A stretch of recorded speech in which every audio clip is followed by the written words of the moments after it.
ہمارے یہاں جو ہے نا وہ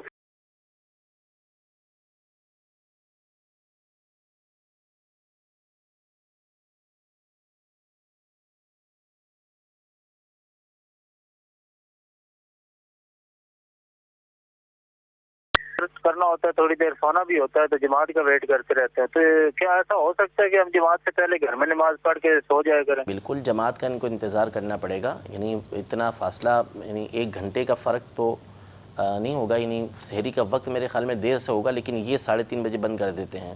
لیکن بہرحال اگر 3:30 بجے بھی ختم ہو پنجاب رہا میں ہے جلتی ہے تقریباً 3:30 بجے کے آس پاس تو ہی. اگر 3:30 بجے بھی ختم ہو رہا ہے تو بھلے فجر کی جماعت 4:30 بجے ہوتی ہو. ٹھیک ہے. ان پر جب ان کے قریب مسجد موجود ہے اہل سنت کی، جس کے امام صاحب جو ہے وہ صحیح القرات ہیں، صحیح طریقے سے نماز پڑھاتے ہیں، تو پھر ان پر جماعت واجب ہے.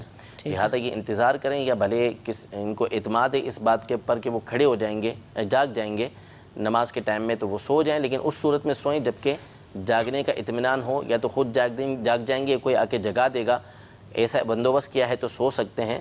اور اگر اس پہ اعتماد نہیں ہے تو پھر جاگیں گے اور جماعت جو ہے وہ اس کو پڑھ کے پھر سوئیں.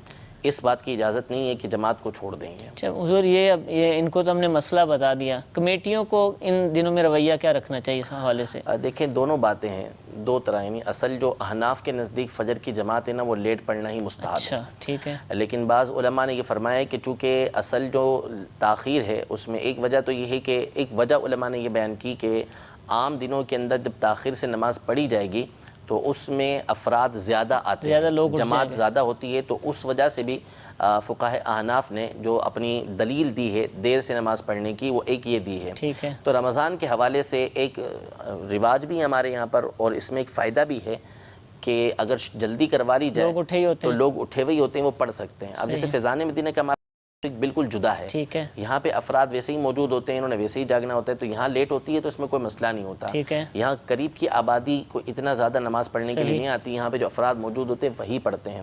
باقی اس کے علاوہ جو جلدی نماز پڑھنے میں حرج بھی نہیں ہے. اور رمضان کے مہینے کے اندر جو ہے چونکہ لوگ سحری کر کے انتظار میں ہوتے ہیں کہ جلدی نماز پڑھیں اس کے بعد سو جائیں، تو یہ سمجھ آتا ہے کہ جماعت اگر جلدی کر لی جائے تو لوگوں کی ایک بڑی تعداد جو ہے وہ جماعت کے اندر یہ شامل ہو جائے گی. ٹھیک ہے. نمازیوں کی رائے بھی اس میں شامل ہو اور مل جل کر فیصلہ کیا جائے تو اس سے فائدہ حاصل ہوگا.